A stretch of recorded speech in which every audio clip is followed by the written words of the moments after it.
বহু বছর আগে গভীর অরণ্যের গভীরে ছিল এক বিশাল সাম্রাজ্য, যার দুই প্রধান শক্তি ছিল বাঘ আর সিংহ। বাঘ ছিল অরণ্যের বীর যোদ্ধা, নিঃশব্দে শিকার ধরতে পারদর্শী, চঞ্চল, চতুর। অন্যদিকে সিংহ ছিল শক্তির প্রতীক, তার গর্জনেই অরণ্য কেঁপে উঠত। তবে এই দুইজনের মধ্যে এক ধরনের অদৃশ্য প্রতিদ্বন্দ্বিতা ছিল, কারও কারও মতে সেটি বন্ধুত্বের, কারও মতে শত্রুতার। সিংহ রাজার নাম ছিল রাজবীর আর বাঘের নাম চন্দ্রকেতু। রাজবীরের সিংহাসন ছিল অরণ্যের এক বিশাল পাথরের উপরে। সেখানে বসে সে প্রতিদিন বনের সমস্ত পশুদের বিচার করত। চন্দ্রকেতু যদিও কখনও রাজসিংহাসনে বসেনি, কিন্তু তার প্রভাব কম ছিল না। বনের ছোট ছোট প্রাণীরা তাকে খুব মান্য করত, কারণ বিপদে আপদে চন্দ্রকেতু তাদের পাশে থাকত। নতুন শত্রুর আগমন। একদিন হঠাৎ অরণ্যে এলো এক নতুন শত্রু, মানুষের দল। তারা এসে গাছ কেটে, আগুন জ্বেলে বন উজাড় করতে শুরু করল। পশুরা ভীত হয়ে ছুটোছুটি শুরু করল।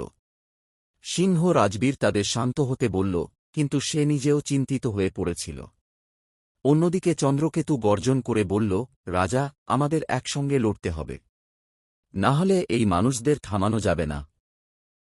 রাজবীর কিছুটা অহংকার নিয়ে বলল, চন্দ্রকেতু, আমি একাই এই বনকে রক্ষা করতে পারি, তোমার সাহায্যের প্রয়োজন নেই। চন্দ্রকেতু রাগে ফুঁসতে লাগল, কিন্তু কিছু বলল না। সে বুঝতে পারল, অহংকারী রাজাকে বুঝিয়ে কিছু হবে না। তাই সে নিজের দল তৈরি করতে শুরু করল। হরিণ, খরগোশ, হাতি, বাঁদর সবাইকে নিয়ে গড়ে তুলল এক নতুন বাহিনী, যাদের মূল মন্ত্র ছিল, অরণ্য আমাদের ঘর, একে রক্ষা করাই আমাদের কর্তব্য। মানুষেরা দিন দিন গভীর অরণ্যের ভেতর ঢুকে পড়ল। তারা জাল পাতল, ফাঁদ তৈরি করল, গাছ কাটতে শুরু করল। একদিন চন্দ্রকেতুর এক প্রিয় সঙ্গী, শেয়াল বাহাদুর, ধরা পড়ে গেল জালে। চন্দ্রকেতু আর তার দল চেষ্টা করল বাহাদুরকে উদ্ধার করতে, কিন্তু মানুষের সংখ্যার কাছে তারা হার মানল। রাজবীর তখনও নিজের রাজসিংহাসন থেকে নড়ল না। তার মনে হল, এ তো কিছু দিনের ঝড়, চলে যাবে। তবে চন্দ্রকেতু হাল ছাড়েনি। সে এক রাতে রাজবীরের সিংহাসনের কাছে গিয়ে বলল, রাজা, এবার আমাদের একসাথে লড়াই করতে হবে, না হলে মানুষ এই বন ধ্বংস করে দেবে। রাজবীর ধীরে ধীরে মাথা নাড়ল। তার অহংকার গলল, চোখে এল বেদনা। সে বলল, ঠিক বলেছ চন্দ্রকেতু, এবার সময় হয়েছে। একসাথে যুদ্ধ। পরের দিন সকালেই সিংহ ও বাঘ মিলে এক বিশাল সভা ডাকল। সব পশু সেখানে জড়ো হল, হরিণ, মজুর, কাঠবিড়ালি, কাক, বানর, হাতি, সবাই। রাজবীর গর্জন করে বলল, আজ থেকে আমরা সবাই এক। আমাদের বনের জন্য আমরা লড়ব, মরব, বাঁচব। চন্দ্রকেতু বলল, মানুষের ফাঁদ আমাদের আটকাতে পারবে না, যদি আমরা একসাথে লড়ি। আমরা রাতের আঁধারে তাদের শিবিরে আক্রমণ করব, তাদের যন্ত্রপাতি নষ্ট করে দেব। পশুরা উল্লাসে ফেটে পড়ল। পরের দিন রাতেই তারা আক্রমণ শুরু করল। বানররা গিয়ে শিবিরের দড়ি খুলল, হাতিরা গিয়ে গাছের গুঁড়ি উল্টিয়ে দিল, চিতাবাঘরা শিকারী দলের দিকে ছুটে গেল।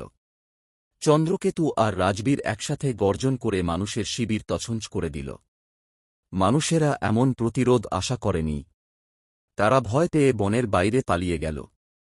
কয়েকদিনের মধ্যে তাদের সব ফাঁদ, সব জাল ধ্বংস করে দেওয়া হল। শিক্ষা। যুদ্ধ শেষে রাজবীর চন্দ্রকেতুর দিকে তাকিয়ে বলল, আজ বুঝলাম, অহংকার শুধু ধ্বংস আনে। তুমি না থাকলে আমরা সবাই হারতাম।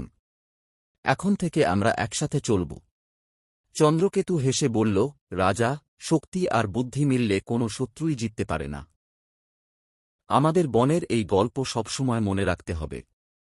সব পশুরা তখন একসাথে গর্জন করে উঠল, যেন অরণ্য আবার বেঁচে উঠল। শক্তি আর বুদ্ধি একসাথে থাকলে সব সমস্যার সমাধান সম্ভব। অহংকার আমাদের দুর্বল করে তোলে, আরেকটা আমাদের শক্তি দেয়। প্রকৃতি আমাদের ঘর, একে রক্ষা করা আমাদের দায়িত্ব।